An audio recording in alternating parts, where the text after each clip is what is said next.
الحمدللہ رب العالمین والعاقبۃ للمتقین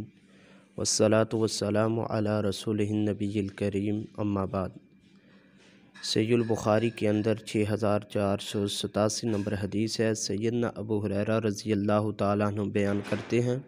کہ رسول اللہ صلی اللہ علیہ وسلم نے ارشاد فرمایا، حجبت النار بالشہوات وحجبت الجنت بالمکارہ۔ رسول اللہ صلی اللہ علیہ وسلم نے فرمایا کہ دوزخ جہنم جو ہے وہ خواہشات نفسانی سے چھپا دی گئی ہے، اس کو روک دیا گیا ہے، یعنی کہ دوزخ کے آگے خواہشات نفسانی رکھ دی گئی ہیں، اور جنت جو ہے اس کو مشکلات اور دشواریوں کے ساتھ روک دیا گیا ہے۔ یعنی کہ جنت میں جانے سے پہلے بندے کو مشکلات اور پریشانیاں لاحق ہوتی ہیں، اور جہنم ایسا راستہ ہے کہ جو انسان اپنی خواہشات کے پیچھے چلتا ہے تو وہ ڈائریکٹ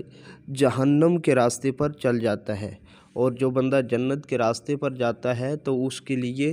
مشکلات کا سامنا کرنا پڑتا ہے، اس کے لیے پریشانیوں کا سامنا کرنا پڑتا ہے۔ اور کون سی جنت ہے کہ جس کے بارے میں حدیث قدسی ہے، صحیح مسلم کے اندر 2824 نمبر حدیث ہے۔ رسول اللہ صلی اللہ علیہ وسلم فرماتے ہیں کہ اللہ تعالیٰ نے فرمایا، اعددت لعباد الصالحین، کہ میں نے اپنے بندوں کے لیے، اپنے نیک بندوں کے لیے ایسی جنت تیار کی ہے کہ ما لا عین رأت ولا اذن سمعت،